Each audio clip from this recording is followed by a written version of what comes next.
Hey everybody out there in YouTube land, this is JP from Kayfabe Chronicles coming to you with a really quick, well hopefully quick, I make no guarantees because that's who I am and that's how I roll, review.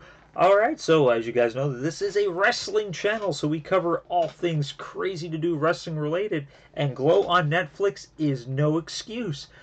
So yeah, um, I said in a previous video that I power watched through. It took me about a day and a half. Very proud of myself. Very proud of myself. I usually don't watch a lot of TV shows on Netflix. But yeah, I'm pretty much going to give it to you guys my quick thoughts in regards to season 2. I love the heck out of season 1. So I've been really looking forward to season 2 since they announced that it was going to be coming on. So let's just get right into it. So it carries on exactly where season 1 kind of left off in regards to the group. They finally put on their first big main show. Couple little things, that you might not remember. Character of Cherry Bang, of course, at the end of season 1, she gets kind of cast in a TV show right at the end of season 1. So she's not going to be there kind of for season 2. She's kind of left the show, and they take on right where that leaves off. I actually kind of forgot about that. So when season 2 starts, I'm like, where is she? What's going on? Don't worry, they do cover that she does have a job on a TV show. It's like, oh, okay, that's what happened to her. Because essentially they brought in a brand new character in regards to it. They brought in an entire new character named Yolanda, who's taking over like the old junk chain persona. So I'm just gonna cut to brass tacks. I did not really care for her character whatsoever. I felt that she really didn't have enough backstory. Like in season 1, all the characters kind of got a little backstory in regards to who they are. Like you got to learn a little bit about almost all of them. Granted, like some of the minor characters, like you didn't really learn a lot about. Like Yolanda, just like flat out, all right, here's Yolanda, and she was discovered at a strip club, and now she's one of the wrestlers. Like I get it, that they kind of just want to like plop her in as quick as possible because they don't really have time to explain it. But I just felt like I didn't feel anything for her character whatsoever. So when she finally did get in the ring, I was just like, whatever. Like granted, as the season goes on, you get to learn a little bit more about her. Like you discover that she's actually a lesbian, which is cool. That's interesting. Kind of leads to a really good love storyline with her and Arthi. At the end of it, Arthi, of course, plays like the evil terrorist wrestler character. I actually forget her name. I'm drawing a blank here. But yeah, spoiler alert. They do kind of have a little bit of love interest in each other, which is great because like her character in season 1 really didn't have any storyline or anything. So it's good that they kind of gave her something to work with. So at the end, they do end up together, which is cool. I loved it. I loved that by the end of it, I actually kind of felt a little bit for them. I liked that her character kind of came full circle. But yeah, like the Yolanda character, I really didn't feel for it whatsoever. But yeah, a couple of real high points for the season that I really enjoy. I enjoy that like Justine. Uh, like her character, she's really not wrestling anymore. She's taking more of the role of the daughter, because she of course reconnects with her father at the end of season 1. So now she's in high school. She takes up an interest in the whole AV club, kind of trying to pursue in her dad's footsteps, which is really cool. Like in Sam's footsteps. I really liked like we got to learn a lot more about her this season, which is what I really like because I really enjoyed her character in the first season because she was kind of shy. You didn't really see a lot of her, so I like that they delved a little bit deeper into her character for this one. Couple big disappointments for me though is Reggie, Vicky the Viking, is fired at the end of the first episode, and you don't see her at all for the remainder of the season until the very end, where she comes back near the end. Um, thing I did not like about that is I knew nothing about her character in the first season. She was like the one character I was like, well, I really hope they explain a little bit more about her. And then they don't because she's gone for the entire season. I was like, that doesn't really make a lot of sense to me. If I was to rank all the ladies, she was the least interesting character from season 1. So I wanted them to kind of to kind of build on that to get to know a little bit more about her. So unfortunately, like, she does come back at the end of the season, but don't really still know nothing about her. Still know nothing about her. Um, I really like that Sheila. Sheila's probably one of my favorite characters in the show. I do like that you got to learn a little bit more about her and her kind of coming to terms that that people enjoy her. Like 'cause she's always kind of like the lone wolf, hence Sheila the she wolf.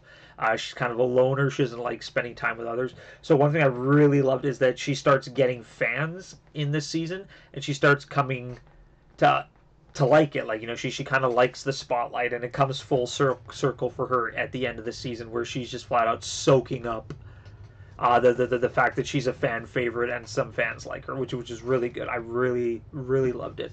I love that the biddies, like, like the old biddies, go through a character evolution. They become the Toxic Twins midway through the season, which was great. I didn't like their wrestling shtick, but I love that they were able to do that. A couple of other things that I really kind of didn't see that good. Carmen, Machu Picchu, huge fan favorite in season one. Really, like, a lot of people really enjoy her character. She really wasn't doing a lot this season.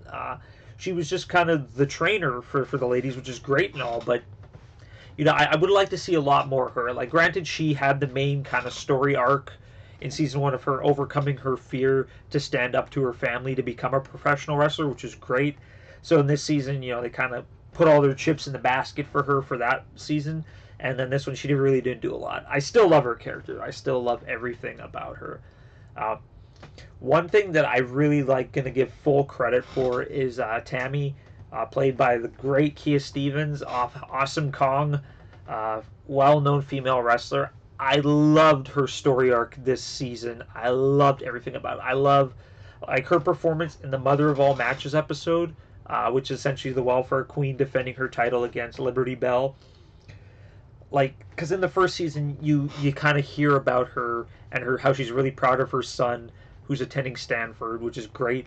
So now you actually, in this episode, you get to meet her son, and he doesn't know that she's a professional wrestler, so he comes to actually watch her, and he doesn't really approve of the whole Welfare Queen performance. And then she does kind of get embarrassed in the match, and just like the moment after the match when she's standing there and you can see like the legitimate tears coming from her eyes because she's embarrassed to be going through this kind of character role while her son's watching, and she's worried that he's going to look down on her. I just think it was just beautiful acting, beautiful episode. That was probably my favorite episode in this season, storyline wise. It was just beautiful. Great, phenomenal performance by her. I loved every second of that episode. I felt some stuff there. But the highlight episode for me was the evil, well, not the evil, but like the sister episode a little bit later on, where after Alison Brie's character Ruth breaks her ankle, she's no longer able to compete. So pretty much the way the episode is they show what an actual 1980s Glow episode was. So they do their take on what people would have seen on syndicated television.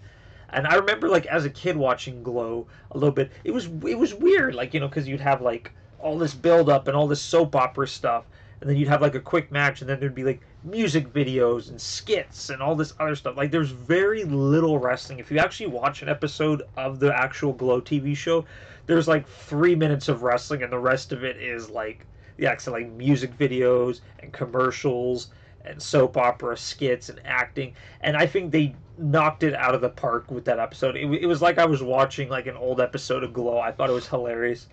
Just like the Don't Do Kidnapping music video, absolutely. I fell out of my seat laughing. It was freaking hilarious. Couple really cool, like, they really did advance the storyline in regards to some of the characters. Bash, got his own little story arc. That he's kind of down, still on hard times. His money's kind of dried up, so he's living in Britannia's hotel room essentially. And spoiler, they end up together in the end, which was great. I love that they kind of end up together because like her and Sam in season one, I didn't get it. I didn't like it because Sam's kind of sleazy. So I really like to see where this is going with Britannia and Bash together now at the end of this season. Was great. So season ends up pretty much the main angle of this whole season is that their ratings are doing decent, but they've been given just a shit time slot. Like, they've been put to the 2 a.m. time slot to allow for the men's wrestling show to get optimum screen time. And of course, now their viewership is dropping because nobody's going to watch a ladies' wrestling show at 2 in the morning. So, pretty much the entire premise of this season is them trying to get a different time slot or go onto a different network. Ultimately, at the end, unfortunately, due to a technical line in their initial contracts with the TV station, they are unable to actually switch networks, and so they end up getting stuck with that 2 a.m. time slot. However, one of Sam's friends who happens to own a strip club happens to sit in one of their performances, and he absolutely falls in love with it, and he owns shares in a Las Vegas stage show, essentially. He offers the women the slot in Las Vegas, so the season ends with all of them getting on a bus driving out to Las Vegas to now perform Glow in front of the Las Vegas crowd, which I think is cool. I'm looking forward to seeing where this goes. Overall, I thoroughly enjoyed it. It was great. Unfortunately, it wasn't as good as season 1 in my opinion. Like I said, season 1 I think was more character driven, which was great. You got to learn a little bit more about the characters, and I felt that this one didn't spend enough time with each of the characters. Like, I would have liked to seen each character kind of get their one moment in the sun each episode. Like, granted, it's only 10 episodes long and there's a lot of characters, so they're unable to do that. I just feel like that this season could have done a little bit more, but it was still great. Like, I still give it like an 8 out of 10. Like I said, I like the character development. I really liked the story arc for the season. I just feel like something was missing. I really can't put my finger on it. But overall, I enjoyed the living hell out of it. It was great. I love every second about it. I'm really glad that this is a TV show. Like I said, I like the actresses in it. I love the entire premise of it. I love my wrestling. If you guys haven't seen Glow Season 1 or Glow Season 2, check it out. I fully recommend it.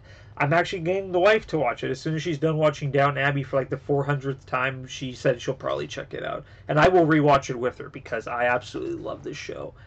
So yeah, that is all from me in regards to Glow. What do you guys think about Glow? Have you seen it? Let me know in the comment section below. Remember, if you like what you see, make sure to crush that like button. Hit subscribe for more great videos. As always, follow us on Twitter using the name tag below, and also check out that Facebook page that I'm also listing in the description. This is JP from Kayfabe Chronicles, and I'll see you guys next time.